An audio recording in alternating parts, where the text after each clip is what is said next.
పోనీ చెప్పుడు ఏం మాట్లాడటం కాదు. ఎంత ధైర్యంగా వచ్చావో, ఎంత ధైర్యంగా ఇప్పటిదాకా వచ్చావో, ఇప్పటిదాకా మాట్లాడావో చెప్పు. సరే సరే ఆమె కూడా ఇన్వాల్వ్ చేద్దాం. నువ్వు ముప్పల అన్నప్పుడే నాకు అర్థమైంది నువ్వు సుధీర్ బంధువు అనేసి.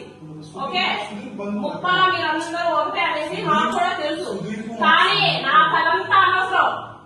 ఈ రోజు వేసిన దానికి ప్రూఫ్ నాకు చెప్పు, లేకపోతే కత్తి తీసుకుంటావు కదా, ఇక్కడే నా గొంతు కోసేసుకుంటాను. కత్తి తీసుకొని రాపో, ఇక్కడే నా గొంతు కోసుకుంటాను. నువ్వు నాకు ఇప్పుడు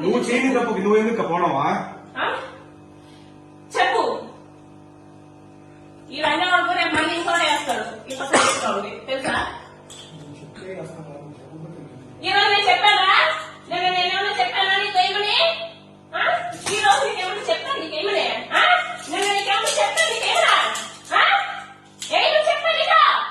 ఎందుకు చేస్తావా? నా ఫేస్బుక్ లో డౌన్లోడ్ చేయడానికి శివారెడ్డికి నీకేం సంబంధంరా? ఆడ నేను ఏదో గొడవ పడుతున్నావు. నీకెందుకా?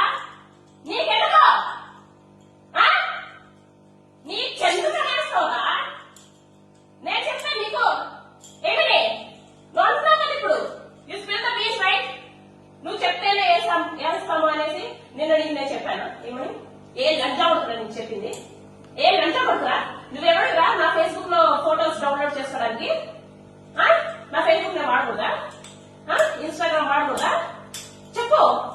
ఏ లంచా పడుతున్నా నేను ఏమన్నాడు? ఎవడో ఇన్ఫ్లుయెన్సే కదా, ఎవడో ఇన్ఫ్లుయెన్సే కదా. ఎవడు అడిగేవాడు లేడు, దీని యొక్క అడిగేవాడే లేడు అనేసి కదా నువ్వు. అంతే కదా? నిన్నెవడో ఏమన్నాడు? సరే చెప్పు. ఈ రోజు ఇది పని చేసామే లంజా అనేసి నాకు చెప్పు.